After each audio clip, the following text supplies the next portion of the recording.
Estamos iniciando em nossa aula Acesso por corda, anexo da NR35, a parte 2. Vamos lá. Então, a norma fala lá sobre equipamentos e cordas. As cordas utilizadas devem atender os requisitos da norma técnicas nacionais. Então, temos a figura que nos mostra aí os detalhes sobre as cordas. A norma brasileira para a fabricação de cordas é a NBR 15986, cordas de alma e capa de baixo coeficiente de alongamento para acesso por corda. A norma ABNT, ali NBR 15986, contempla os mesmos requisitos da norma europeia EN 1891. A seleção de corda apropriada para uma tarefa deve considerar os seguintes critérios: existência da corda, desgaste, abrasão, reação a produtos químicos, radiação UV, sujeira e contaminantes, desempenho da corda em condições de umidade, temperatura, condições climáticas e sujidades, resistência à torção e rigidez, facilidade para a realização de nós, compatibilidade de corda com todos os dispositivos que precisam interagir com ela, em especial seu diâmetro. Então, os equipamentos auxiliares utilizados devem ser certificados de acordo com as normas técnicas nacionais ou, na ausência dessas, de acordo com as normas técnicas internacionais. Então, aí temos exemplos aí de equipamentos auxiliares: placa de ancoragem, ascensor, polia simples, descensor. Continuando, os equipamentos auxiliares não são classificados como EPI, que são abrangidos pela NR6 e requerem o certificado de aprovação. Então temos a tabela 2, normas de referência dos principais equipamentos utilizados em acesso por corda. Então temos lá as NBRs, daí ali no caso, absorvedores de energia, talabarta de segurança, cinturão de segurança tipo paraquedista, o capacete de segurança para uso na indústria, trava-quedas deslizante guiado em linha flexível e suas respectivas normas. A certificação é um conjunto de atividades realizadas por um organismo independente para atestar e declarar que um produto, serviço, pessoa ou sistema está em conformidade com os requisitos técnicos restabelecidos em normas e regulamentos técnicos. Tem como objetivos principais informar e garantir a proteção do trabalhador, em particular quanto à saúde, segurança e meio ambiente. Na inexistência de normas técnicas internacionais, a certificação por normas estrangeiras poderá ser aceita desde que atendidos aos requisitos previstos na norma europeia. Como normas internacionais, entendem-se as normas ISO e ali a IEC. Então, as normas de entidades públicas ou privadas, estrangeiras ou regionais não são caracterizadas como normas internacionais, a menos que seja dado esse status às mesmas. Apesar de ser uma norma regional, a norma europeia é utilizada como referência nos casos em que não exista norma internacional. Então, daí temos os equipamentos auxiliares, as normas nacional e a norma internacional. Então, a tabela 3 apresenta aí normas de referência dos principais equipamentos auxiliares e cordas utilizados em acesso por cordas. Aqui temos as cordas de alma, capa de baixo coeficiente, cordas dinâmicas, auxiliares, cordões, cordeletes, conectores, bloqueadores, ascensores, os descensores, as roldanas, dispositivos de ancoragens de amarração, anéis e fita. Então temos ali o que temos nacionalmente e internacional referente a cada situação, cada equipamento. Então, descensores, apesar da inexistência da norma ISO 22159, a norma ali europeia 12841 é a mais utilizada pelos fabricantes em âmbito mundial para a certificação desses equipamentos de acesso por corda. Então, por mais que tenha ali a existência da norma ISO, o que é utilizado é a europeia. Os equipamentos e cordas devem ser inspecionados nas seguintes situações: antes de sua utilização, periodicamente com periodicidade mínima de 6 meses. Registros dessas inspeções fornecerão evidências da sua realização. Os empregadores devem assegurar que essas tarefas sejam realizadas regularmente para eliminar a possibilidade de usar artigos danificados. Como orientação, podem ser utilizadas listas de verificação. A vida útil da corda e dos equipamentos irá variar de acordo com a intensidade de utilização e ambiente a que estão expostos. Consultar sempre as instruções do fabricante, então sempre deve ser feito. As cordas devem ter uma marcação individual, permitindo a sua rastreabilidade.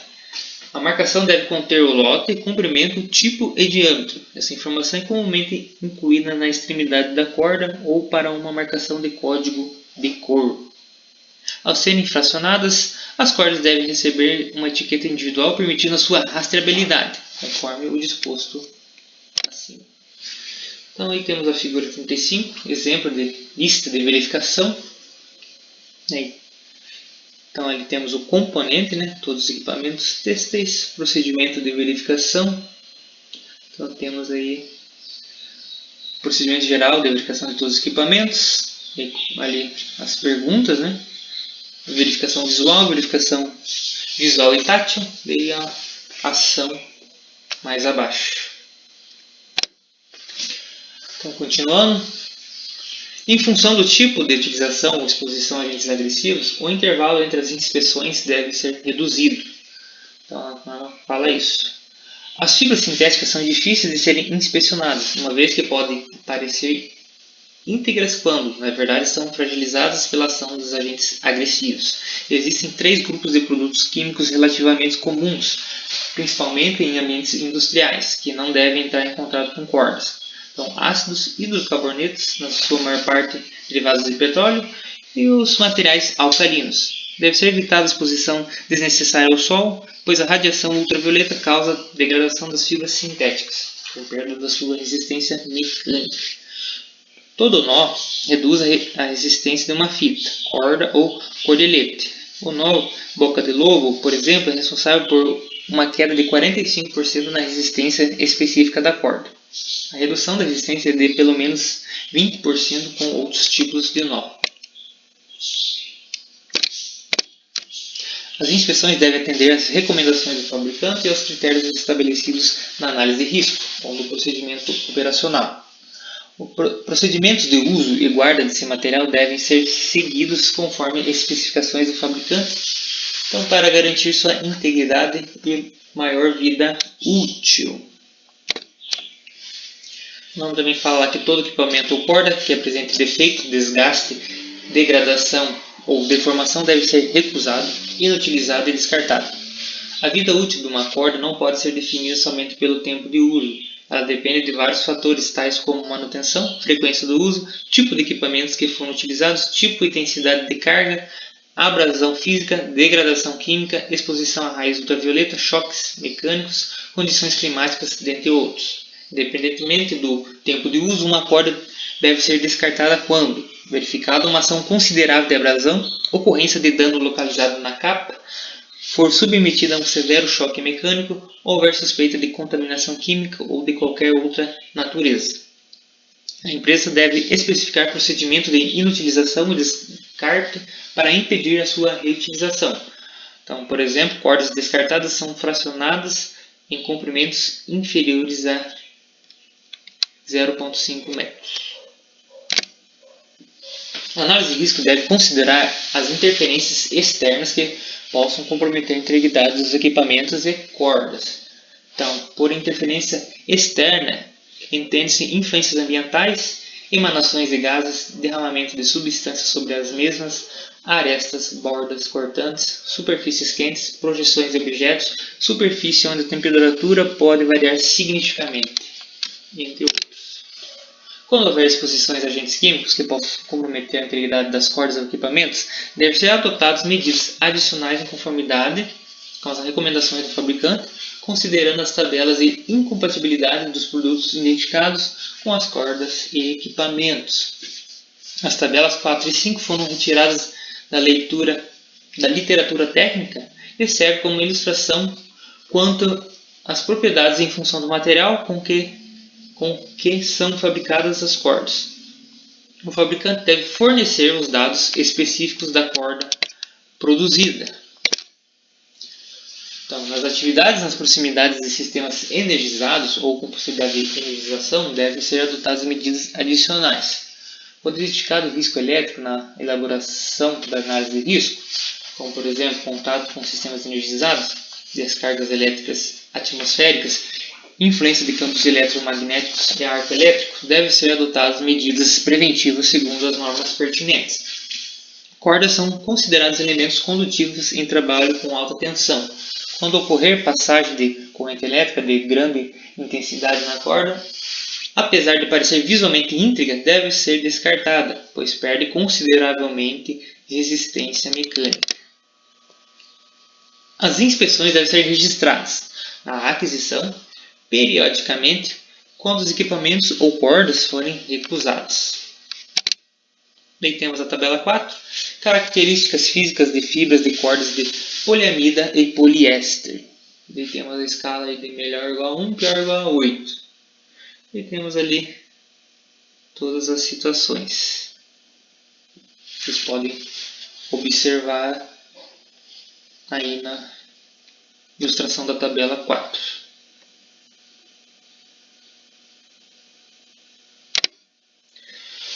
Os equipamentos utilizados para acesso por corda devem ser armazenados e mantidos conforme recomendação do fabricante ou fornecedor. Cordas e equipamentos devem ser armazenados de forma a não sofrer contaminação por agentes químicos e outros agentes agressivos que possam comprometer o seu desempenho.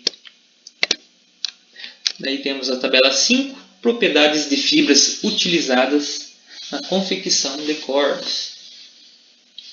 Temos a legenda ali, A. Aramides não fundem, mas decompõem aí a 127 a 482 graus centígrados. A B, legenda B, aumenta na massa de fibras por absorção de umidade.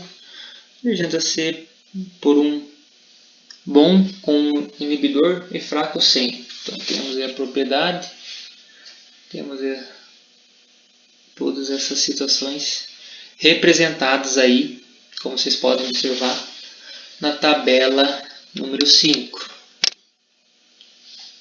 A norma também fala sobre o resgate. Então, a equipe de trabalho deve ser capacitada para autorresgate e resgate da própria equipe. Todo profissional de acesso por corda é treinado para resgatar um companheiro de trabalho, sendo que o conhecimento sobre esses procedimentos cresce conforme ascendem na categoria de certificação profissional, que é o nível 1, 2 e 3. Além do autorresgate e resgate da própria equipe, os profissionais de acesso por corda poderão compor equipe de resgate de outras frentes de trabalho em altura, desde que previsto no plano de resgate. Para cada frente de trabalho deve haver um plano de resgate dos trabalhadores. O plano de resgate deve ser esboçado durante a fase de planejamento e análise de risco global da tarefa, antes do início dos trabalhos. O principal objetivo de um plano de resgate é remover de modo seguro o acidentado da estrutura ou de outro ponto inacessível para um lugar onde o cuidado médico possa ser administrado. Esse processo deve ocorrer em tempo hábil, sem expor a perigo o acidentado e outras pessoas. Aí temos também a norma fala sobre condições impeditivas. Então, além das condições impeditivas identificadas na análise de risco, como estabelece o subitem 35.4.5.1 na linha J, da NR35, o trabalho de acesso por corda deve ser interrompido imediatamente em caso de ventos superiores a 40 km por hora. Deve haver no local do trabalho anemômetro para monitorar essa condição. Também pode ser autorizada a execução de trabalho em altura utilizando acesso por corda em condições com ventos superiores a 40 km por hora e inferiores a 46 km por hora, desde que atendido os seguintes requisitos. Então, letra A. Justificar a impossibilidade do adiamento dos serviços mediante documento assinado pelo responsável pela execução dos serviços. Letra B. Elaborar análise de risco complementar com avaliação dos riscos, suas causas, consequências e medidas de controle, efetuada por equipe multidisciplinar, coordenada por profissional qualificado em segurança do trabalho ou, na inexistência deste, pelo responsável pelo cumprimento desta norma, anexada a justificativa, com as medidas de proteção adicionais aplicáveis, assinada por todos os participantes.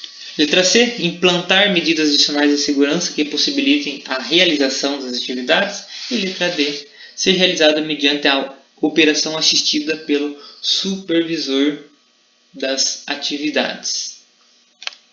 Então, temos aí todas essas orientações, né, diretrizes que a norma nos traz. E com isso chega ao final da nossa aula sobre acesso por corda, anexo aí da NR35, a parte 2.